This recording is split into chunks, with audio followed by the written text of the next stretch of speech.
Hey, welcome back to Garbro's Field Desk. I have for you Chapter 13 of the Book 1 Mk.II redo. Like, subscribe, comment down below. Let's go. Fucking nailed it.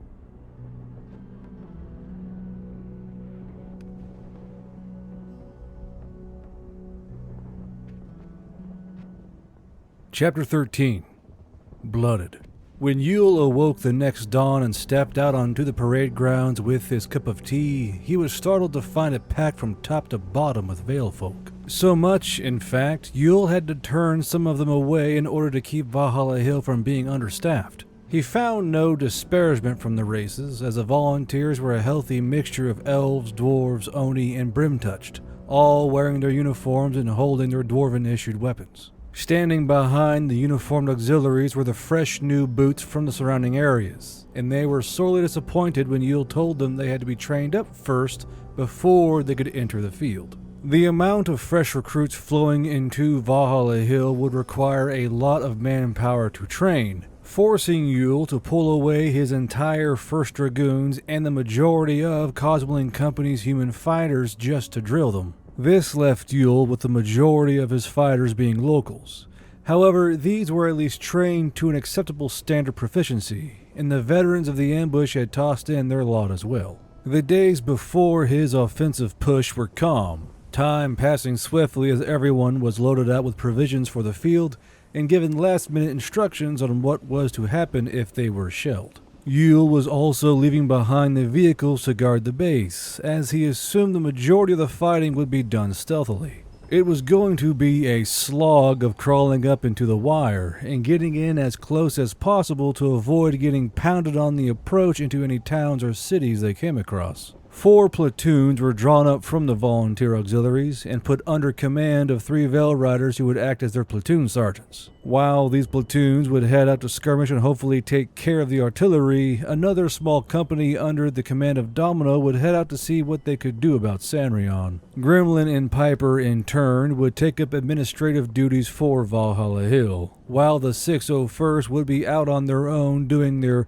ghost duties in the wilds of the Valleylands. Members of Cosmoline Company had issues with sending out Yule on his own with so many green troopers, some of which only having a few weeks of training under their belt, but Yule was adamant on going out with as few human Vale Riders as he could manage. Yule acknowledged that the largest wealth of tactical and modern warfare comprehension lay in the humans that walked the Vale with him on that first day, and he needed to keep as many alive as possible to train the auxiliaries. He felt uneasy taking as many as he was out on this offensive, and had a mind to make them all stay while heading off on his own with his troopers. The Vale Riders who he had given command of the platoons outright told him to go pound sand when he brought up having them stay behind as a caution, and he walked the idea back quickly in order to avoid a mutiny. A small squad of Himalayas also volunteered to accompany Yule, which he took in stride and made them the main scouting element to his platoons. Severus tried to weasel her way into Yule's Himalayan volunteers, but he instead pinned her with the job of watching over Valhalla Hill,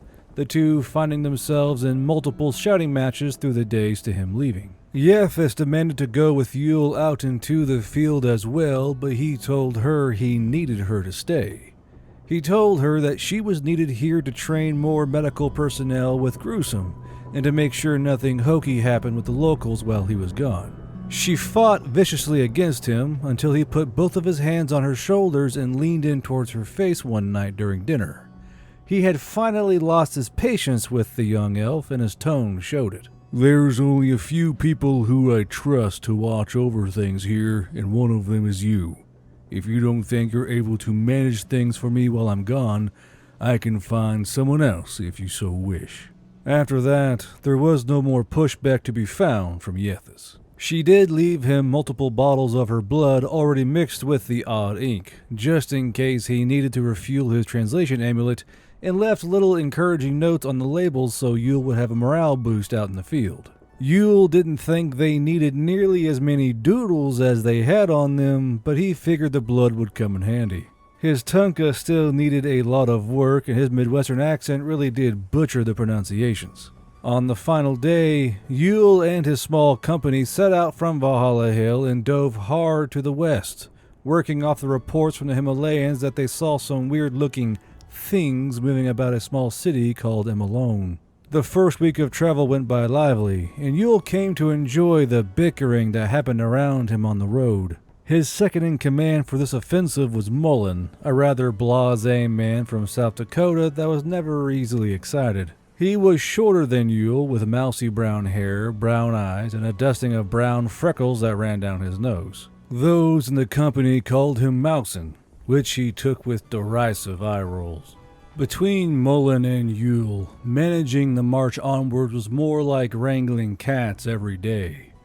One persistent issue was making sure the platoons kept their spacing on the road, and to make sure the dwarves and Oni didn't hurt themselves in their nightly arm wrestling contests. The Himalayans proved more of a hindrance to Yule than a boon, preferring to ride on the shoulders of the taller Vale auxiliaries or lope alongside the formations as they walked. When Yule would task them to go and actually do their job of scouting, they would return back after a few minutes of flight to report they saw nothing, and return to playing around the platoons or running off with small pieces of equipment. It wasn't until they came across their first enemy picket that everyone understood this was not a morning hike into the woods. Most shocking to Yule was how many small patrols they did meet on their way to Malone. Skirmishes were a daily occurrence in some cases, usually starting with Yule and his platoons coming into contact with a chosen children patrol and pushing them back across the grassland, or lying in wait for a squad that the Himalayans had spotted during their rounds. Casualties were light during their movements, and those who had fallen in battle were given a small burial, the graves marked with large stones and their dog tags set down inside of them. In a ritual that was slowly becoming the norm, a lot of the fallen would have their patches ripped off and handed to Yule, which he kept in his breast pocket. After 2 weeks, that pocket was getting slowly thicker and fuller, weighing on his mind with each passing firefight. Things weren't always so dreary though, as in their skirmishes they had come across a small vehicle or two, gaining them gradual access to a small fleet of battered Humvees and Gators. These small graces allowed them to carry greater weights of gear with them and kept the Cosmoline train rolling until they were only a few days away from the city. Captured fuel was used to bring fresh recruits out into the field, keeping the company constantly rotating out wounded and fresh troops as much as fuel did allow. The stiffest resistance was met when Yule's auxiliary platoons came face to face with an enemy company nestled within a village. It would prove to be the first large battle of the auxiliaries' early history. The offensive started at a small farming village called Meseriam, which Yule assumed was like a small suburb of Malone. The skirmishes before they got to Meseriam had primed the platoons to be on alert for anything, as an ambush by the chosen children had done a fair bit of damage to one platoon in particular, shaking the greenness from them like a sapling in a hurricane. Yule knew what was happening a few heartbeats after the buildings of the small village suddenly lit up with automatic rifle fire, and a small field of elven wheat to their right began popping with the staccato rhythm of machine guns. His company had been spread out and moving across open ground, their only cover consisting of tall grass and a few scattered bushes. When the gunfire erupted, they were caught out in the approach to the village, and the chosen children inside the village had waited until they were fully inside their firing lanes. Yule spun his head left and right, standing straight up while the rest of his men and women dove into the tall grass for cover. Bullets snapped and hissed by his head as he looked around, and he saw no obvious alleys of escape from where they were pinned. This left him with the same choices as the ambush victims from the armored vehicles: push through, stay and return fire, or flee. Yule didn't feel much like fleeing, as they would probably just be cut down as they all stood to run or try to crawl away in the grass. Crawling would keep the gunfire at bay, but then they could just lob grenades at them and shell them into oblivion. Trying to stay here and return fire had the same issues, as they would be in the open and ripe for the artillery to pour down on them.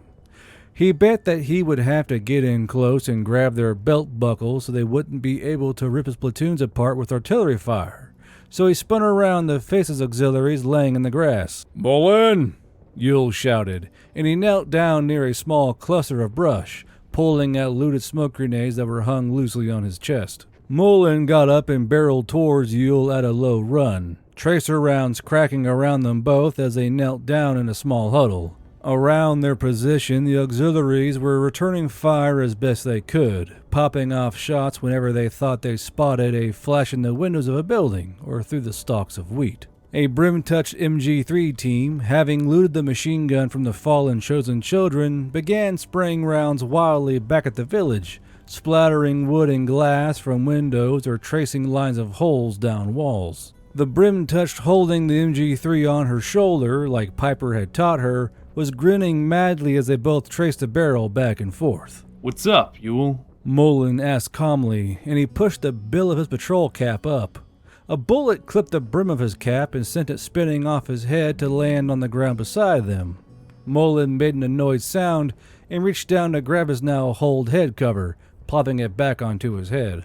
To the rear, the vehicles they had brought along were doing their best to open up with their gunners, the drivers trying to surge forward and put pressure on the village. After just a few seconds, the passengers began diving out of hurriedly flung open doors into cover.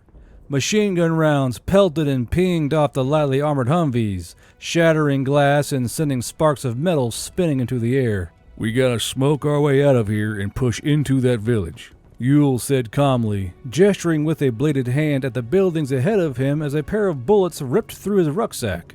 "We'll get in close and take them at the boot tips so they can't shell us. Tell the lads to throw smoke at that field over there and follow my own smoke in." Mullen nodded and scurried off towards the rest of the troops down the field, doing their best to suppress whatever the hell was shooting at them and pinning them down. Yule pulled out his first smoke grenade and pulled a pin, tossing it down at his feet so he could stand up straight in advance. Purple smoke poured out around his boots and he grimaced.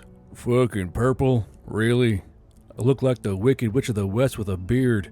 Now fully standing under the cover of the smoke, he pulled the pin on another grenade and threw it 10 yards away, waiting for its smoke to furl up before running over to that spot and pulling another grenade's pin. He repeated this for 5 grenades and created a lane of advance through the open field towards the buildings under the cover of white, purple, amber, red, and oddly orange smoke. Thankfully, the wind was in their favor in dragging the smoke across the entire ambush lane and would do the job of covering their advance.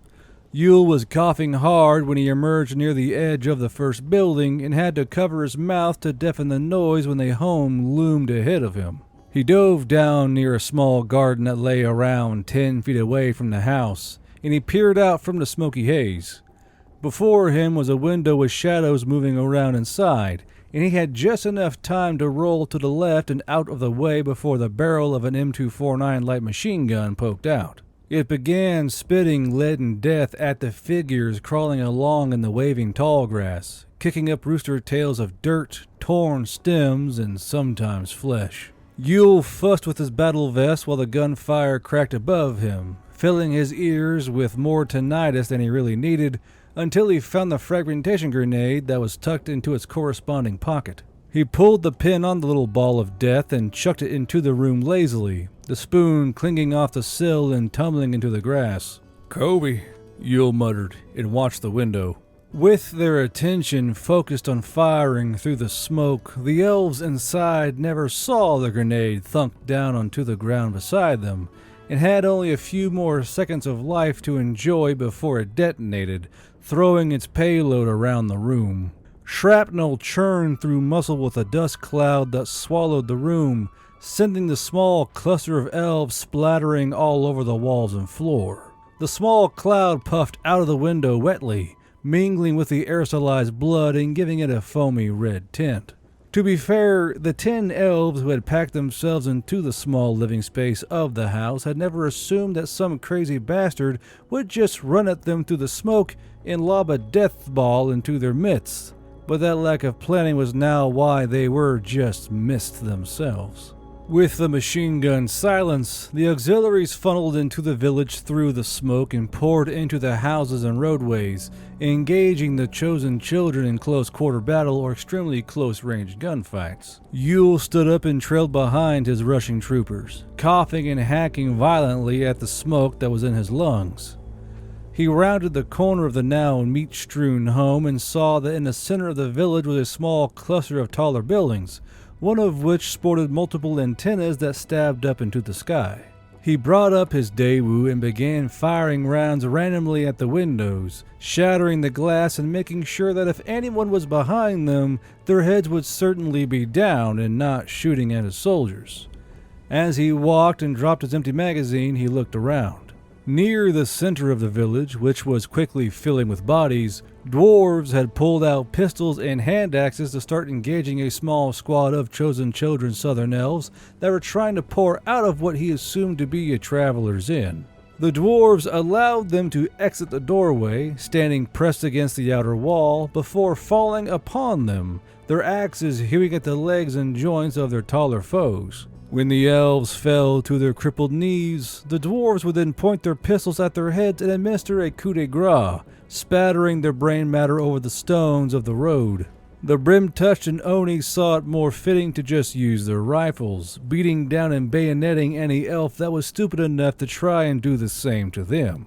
The Valley Elves took it to a more personal level, and Yule could spy multiple short sword and knife fights whirling across the battle space, the elves nothing but blurs of movement. Yule watched in fascination as a huge Oni man lifted a shrieking chosen elf above his head, then impaled him on a stout center horn. The southern elf screamed in agony as the horn split into his stomach, and bright red blood washed down the face of the Oni in his uniform. The green-skinned Oni tossed a fatally wounded elf to the ground, then looked at Yule, who was giving him an appreciative look and a thumbs up. The Oni just chuckled, then ran off to find someone else to kill. The ambushers from the wheat field were now filtering into the village proper, engaging the now scattered platoons in sporadic fighting. Mullen grabbed some elements and directed them to the right flank to deal with these new issues, and the fighting grew with further intensity. Grenades cooked off here and there as Yule slammed another magazine home, and he looked around for Mullen as a small group of Valley Elf auxiliaries ran by with medical bags. Yule ran after them, firing over their shoulders at rifle barrels that were pointing out of the upper floors of the inn building. Ahead of them, open fighting boiled in the streets as both forces mingled and danced with the devil, both parties firing back and forth over the heads of the bloody melee. Veil Rider auxiliaries took cover behind garden walls or sheds to fire at the shooters who leaned out of windows or scrambled along roofs, all while those in between took to it with knuckles and blade. Yule ducked as a rifle butt came swinging his way, causing him to jerk his rifle the wrong way to deal with the sudden threat. He deftly pulled out his M9 with a left-handed cross-draw, having to grab it and spin it around mid-air to get it into his hand, then pulled the trigger and riddled the chest of a southern elf with bullet holes. A short sword bounced off his right shoulder and Yule bellowed, swinging around to blast another southern elf in the face, his deltoid hotly stinging with fresh blood. He spun around and saw that there was no longer a front line, let alone a zone of control, and the village was now a chaotic swirling melee with pockets of gunfire erupting everywhere he looked. While he had achieved the goal of getting in close, shit was getting downright medieval at this point. "Son of a bitch!" Yule howled, and he slung his rifle over his wounded shoulder with a hiss. Bodies were blurring all around him as control spiraled out of order, and he saw one of his valley elves get thrown to the roadway out of the corner of his eye. A southern elf raised his weapon to brain the auxiliary on the ground, preparing to use it like a baseball bat. Yule rushed forward and shoulder-checked the elf in the chest, causing Yule to roar in pain as his sword wound screamed, more blood pulsing out and oozing down his sleeve. The elf toppled over, and Yule pumped him with his M9 until the slide locked back, only then reaching down to help the Valley Elf back up to her feet. Cooling 9mm brass tinkled down her chest and stomach as she shook herself. Thanks, General. That was a close one. She went to pick up her rifle and rush ahead, but Yule was having none of it. Ah, hold it, you! Yule barked out in open aggravation and grabbed the back of her uniform top with his bloody right hand, dragging her backwards and throwing her towards the gun line of troopers that were behind a low wall. Get in order. I said get in order. Yule dropped his empty pistol magazine while getting another one out with difficulty, turning on his boot heels and shouting at the auxiliaries running around him. Fall back and use your damn rifles. Quit dueling in the middle of the AO. Fall back, damn you. Hey, you, come here. Yule grabbed a brim touch, trying to sneak by him with his short sword out and flashing in the sun, getting a grip on his horns and throwing him back towards the now slowly forming gun line. Fall in, my little bastard children, fall in. Yule turned and rammed the magazine into his M9, the force causing the slide to slam forward on its own, and he fired rapidly into a group of charging Southern Elves. The ones who didn't fall to Yule were quickly gunned down by his auxiliaries, who are now getting their senses back and forming into ranks, remembering their training. Where the fuck is Mullen? Mullen! Yule yelled, and ducked behind what looked like the remains of a wagon. Unfortunately for Yule, he didn't have much of a chance to really look around for Mullen. Yule looked up and blinked at a curious noise that was getting past the ringing in his ears, and saw a Himalayan harpy flying overhead. At first, he was there, flapping his wings and dropping something down onto the roof of the antenna-adorned building, and the next second, there was nothing but a spray of blood and white feathers. A heartbeat after the harpy poofed into a cloud of bloody feathers, he felt the ground rumble under his feet and saw a huge plume of dirt cascade into the sky from the far side of the village. Yule heard the keening buzz of artillery shrapnel flying through the air, and he dropped his jaw in astonishment. They're walking it towards us! Mullen screamed from behind, and Yule looked over to see the man crouching near the back side of a cottage with a small group of auxiliaries. More artillery shells impacted on the other side of the village and crawled their way towards the Veil Riders, the huge fountains of dirt and stone rumbling like the footsteps of an angry giant. One building was hit directly by one of the artillery rounds, and the whole construction disintegrated into dust and shattered wood. Then the inn caught 2 direct hits, and the whole thing blew apart as if a god of wind had sneezed upon it. Yule got up and dove near a woodpile, covering his head as lumber and body parts rained down onto him from the explosion.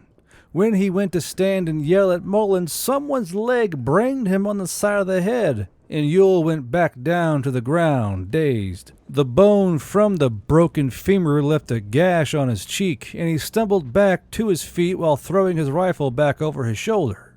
As he looked around, he saw that half of his company had already been decimated, the bodies of broken dwarves, Oni, brim-touched, and valley elves lying scattered around in various states of dismemberment. More alarming was the amount of dead southern elves that lay on top of them, all of those below being viewed as the same target in the eyes of the artillery. Fall back!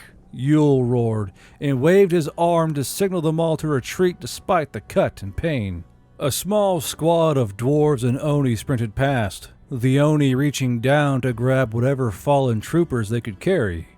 One red female Oni already had 2 bleeding valley elves tucked under her arms, with 2 more gripped in her massive fists. The dwarves simply dragged anyone they could snatch, their thick legs pumping through the weight.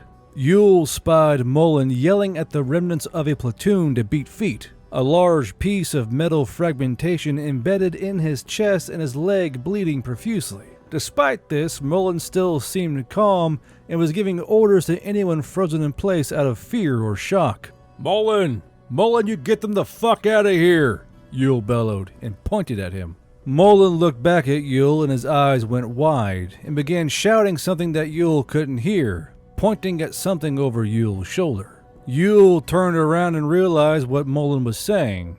He was the only one standing where he was. All his auxiliaries had followed his orders and run past him, and the only ones around him were the dead or the dying. Right, let's go, Yule said through gritted teeth as he reached down and grabbed a wounded valley elf by his battle harness. shuffling his M9 to his bloodied right hand to holster the weapon. The elf moaned painfully as Yule began to drag him, more artillery coming down behind them and churning plumes of earth in their direction. Yule heard something keening and warbling awkwardly through the air towards him, and turned in time to see the blur of shrapnel that punched through the stomach of the elf he was dragging and embed harshly into his left calf muscle. Yule screamed in agony as he went down to his left knee, and the elf gurgled hoarsely before falling over onto his side, blood foaming out of his mouth and nostrils.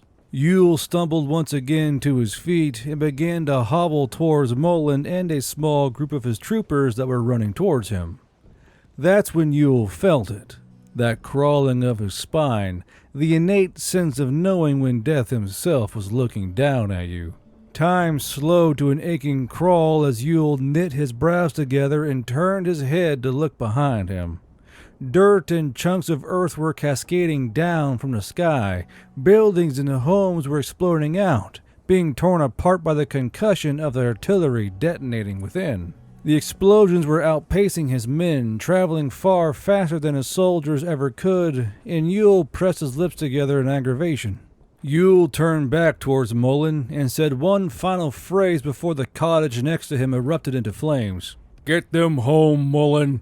Yule felt his patrol cap lift away from his head and his hair brush past his face. He felt the hot air roll around him as the shell detonated its payload and turned the cottage into stone fragments and splinters. Shrapnel tumbled past his field of vision as he watched Mullen and the auxiliaries slowly open their mouths to yell, "Artillery." Yule thought as his feet began to leave the ground, his body getting caught up in the blast wave from the house. Of all the ways to die is to fucking artillery. Why is it always artillery? Yule had another moment to spare, looking down at the fleeing troopers below. It seemed that around half of the force would be able to get away, the vehicles probably too fucked to drive, but not too many of his lads and ladies would have to die like this. A shame, really, he thought to himself. I thought we would have enough time to scatter before they started shelling us. Plan was to push right past the village and get out of the zone of fire. I assumed that they would shell our approach and follow it out, not start at their fucking end of all things. Yule looked down at his feet and saw that one of his boots had been blown away, exposing the dirty sock underneath and the other's laces trailing in the wind. Underestimated my enemy's willingness to kill their own in order to get me, I guess. Bloodthirsty lot. Literally started their artillery on their own lines and brought it towards us to ensure our deaths.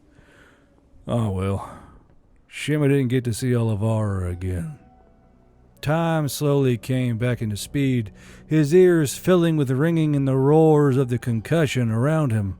Yule felt himself get shunted through the air and slammed through the partially remaining wall of an already ruined home. His ears slowly doled away the sounds of impacting artillery and the screams of his Veil Riders. Blackness took Yule as he tumbled to a rolling stop amidst the carnage of the ruined home, rubble slowly falling around him as the massive dust cloud fell over the once boiling combat area.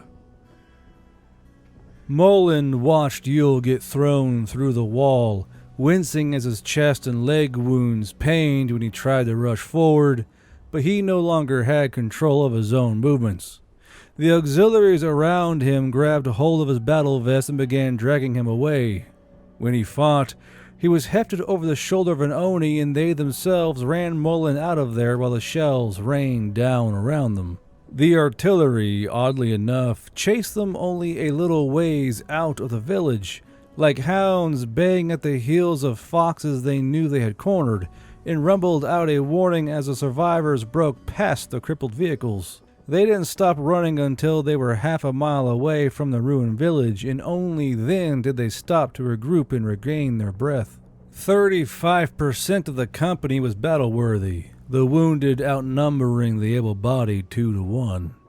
Mullen passed out as soon as they stopped, and the healers had to work hard to keep his soul from passing on to the other plane. With Mullen down, the auxiliaries realized quickly that he was the only human left alive, the other 4 human platoon leaders having died either in the battle or during the artillery strike trying to get their soldiers out. Leaderless, they came to the only conclusion they could think of and made camp, waiting for Mullen to awaken. Yule felt numb, as if he was wrapped in a giant wool blanket of blackness. If this was what dying was like, he'd certainly had worse, and at least now he couldn't feel any more pain. It was as if he was suspended in a giant dish of black butter, but he didn't open his eyes, just keeping them closed and letting the sensation wash over him. Overall, he thought he did all right. He made the mistake of thinking the Fae, Unseelie, UN, whatever they were, would fight like humans. Instead, they fought like ant queens, tossing their soldiers ahead into the meat grinder and caring not what happened to them. He was still shocked that they had shelled their own troopers like that. Shit didn't even make sense, as well as being horribly wasteful. He floated in the nothingness for what felt like days, devoid of all senses except for the very faint thrum of his heart.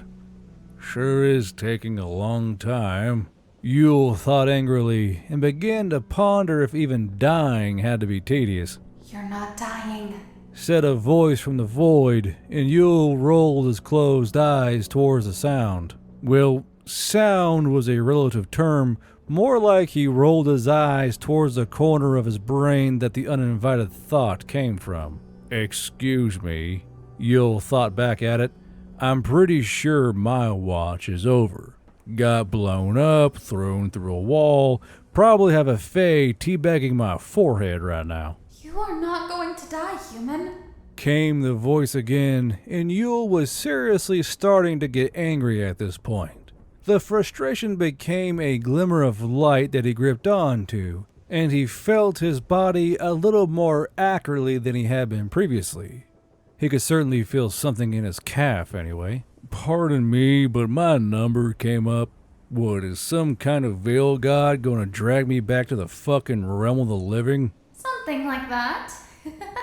It echoed out, and he heard the faint noise of tinkling laughter. I swear to fuck, if you bring me back, I will be talking to your manager. This is horrible customer service. More laughter echoed out from the void, and Yule began to feel more and more of his aches and pains. His back hurt, his calf had something in it, his right arm felt like someone was digging in it with a small, angry shovel, and his head rang like he had gotten a left hook from the Pigeon King himself. Dimly, light began to glow on his eyelids, and Yule gave an internal, spiritual sigh as he came to understand what was happening. Oh, this is so lame, Yule groaned, and his eyelids twitched weakly as he opened them, looking up into the bright glow of the moon. Of course, he knew where the moon was, but couldn't see it because someone was standing over him. He gave a pained sigh and weakly pushed some masonry off of his plate carrier, looking up at the woman standing over him. You better be here to finish me off, woman. I am not in the mood. She laughed happily, and Yule recognized the laughter from just a few moments before. Yule closed his eyes, his voice as fed up as his body was. Oh, damn it, you're a god, aren't you? Get away from me, fucking hell. Yule rolled over with noises of complaint and tried to wiggle his way up into a seated position, leaning against pieces of the destroyed cottage roof to prop himself up. The woman slowly stepped out and around to face Yule, since he had turned his back to her, and her delicate bare feet stepped gingerly around the broken stone, shingle, and metal of the ruined home. Yule felt like hot ass. His shoulder was still bleeding, a broken rib was poking out of his rib cage, gleaming white in the moonlight, and his face was a bloody mess, framed by dozens of deep cuts and 2 blackened eyes. He gave a harsh cough and propped his good left arm on the piece of roof, gesturing at her with his hand. I will literally pay you to kill me and fuck off, Yule said, coughing a little more and spitting out a glob of blood onto the ground near his bootless foot. The woman was wearing what looked like simple but elegant armor that reminded him of what the Valkyries were proposed to wear, what with the ornate leather and chainmail chest armor, a skirt of armor plates, and shoulder pads of more tooled leather and furs. The furs were a dark red and paired quite well with her pale flesh and white hair. She styled her mane in a Germanic way. Some of her hair spun into a clean braid that wrapped around the top of her forehead, while the rest of her hair fell loosely down her shoulders and back.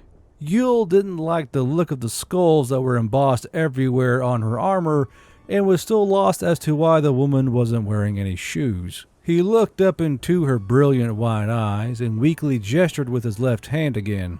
What's up with the no shoes thing? You run out of money for socks or something? He coughed again and snorted. Being sassy was taking a lot out of him, and he hurt too much to be as angry as he had been in the void. Right now, he just wanted to lay back down and go to sleep, or try to wiggle his way back into the void. It was nice there, and there wasn't some creepy woman staring down at him without any shoes on. I do not like shoes, she said softly and smiled at him, squatting down at the knee and sitting back slightly on her heels. Yule rolled his eyes and spoke in a pained mumble. Yeah, and I don't like wearing pants, yet I do. He looked around the village and saw that they had continued shelling well after he had been thrown through the cottage wall, but was happy seeing far less bodies than he had expected to. That, or they had been shelled into more pieces than he could see, which made him chuckle grimly. He coughed a few more times, then looked back over to the woman, who seemed to be watching him intently. Who are you? Yule said flatly, and leaned his head against the roof piece. He had a splitting headache, and even the woman's eyes were bright enough to cause him discomfort. She tilted her head prettily, and it reminded him a lot of Yethis. Death. Yule barked out with wry laughter, his teeth red and black with blood and dirt. Well, what the fuck, lady? You gonna do your job or what? While Yule knew he was being rude, he thought the hard slap to the top of his head was a bit much, and he howled harshly with searing pain as her hand bounced off of his filthy hair. The woman, however, was still smiling, her canines flashing. Such rudeness. Far too rude to die, even. My husband says you still have work to do. Ow, what the hell, lady? Yule hissed as he rubbed the top of his bloody, dusty head with his right hand, wincing at his shoulder. Who's your husband? Why is he calling the shots over me? He handles the death on your side of the plane that is linked to this one. Many gods of death, but we handle this as a couple for these two places. Linked by the veil, anchored by blood and fate, she said loftily, pulling over a large stone with little effort and sitting down on it, folding her legs neatly over one another. Yule sat up a little more inside, reaching back into his webbing to try and find a canteen. He found one, but it had been shot during the ambush and now lay empty. He tossed it over his shoulder and sighed again, more angrily, as it tinked and tanged off of broken stone with hollow clangs. He hung his head while looking up at her through pain-bunched eyebrows. Your husband is the Grim? She smiled sweetly at the human nickname. That is one name you have grown to call him. I call him my elder flower. Charming, Yule muttered and wiggled his socked foot. So what's the deal? You got some kind of magical errand you need me to run or something? Some kind of quest I was born to do, or whatever they say in the stories? The death god laughed again and flicked Yule hard in the middle of his forehead. Yule howled out a "what the fuck" as she continued to laugh. You listen to too many stories. When your work here is done, you may die. Not till then. She held out her hand to him, and Yule looked at it while rubbing at the mark on his forehead. In her hand she held a tight stack of Veil Rider patches, many of them blood-stained or filthy with earth, but all tied neatly with some kind of string. Yule looked at the stack with narrowed eyes, reaching forward with his good left hand to take the bundle of patches. How many? Yule said curtly, running his thumb over the bloodied unicorn of the top patch. 66. She stated professionally and patted Yule on the shoulder. Many of your fellow humans did not make it. One named Mullen passed briefly into the afterlife, but they brought him back. The others I took. They are well. Worry not. She stood and dusted off her armored skirt as Yule looked down at the stack of patches in his hand, still rubbing his thumb back and forth along the blood-riddled top patch. She nodded to the stack of patches, her voice comforting. They died honorably and await you in the halls. Good deaths. Be proud, bearded human. Yule looked up sharply and locked eyes with the god. Unbeknownst to him, he had done what thousands of Vale folk feared to do, and to lock eyes with the death god more than once was something only known to the most foolhardy, or insane. Will you take care of my troopers? Tell them I'm sorry. The death god beamed down at him, smiling all the way to her eyes. I only offer the best of care, human. She then unfurled 2 huge white wings from her back, though they were ever so transparent, the stars shining through the feathers. Yule hadn't seen any signs of her even having wings, but the sudden burst of movement made him jerk back. Follow where your body takes you. There are fae to be killed, human. And if you succeed in killing the one I have in mind, I believe we will have a rather fruitful relationship. She said curtly, then her wings gave a great swelling beat, pushing her up and away from the ground. Yule ducked his head as she lifted away and coughed harshly, hearing her wings thud the air a few times before he was left in the aching silence. Yule blinked, clearing his vision before rubbing at his face, his flesh rasping harshly from the caked dirt and blood. This fucking place. Yule growled, and he slowly got to his feet, leaning heavily on his rifle like a Caine. His Daewoo was shattered and broken, far beyond repair, and he mourned for it quietly as he looked around. A couple yards away, he saw what looked like the remains of a Healer Corps medic in their bag and hobbled towards it. The buttstock of his rifle gave way after a few hobbled steps, and Yule yowled as he went down hard onto the shattered road. He wheezed and began to crawl towards the bag.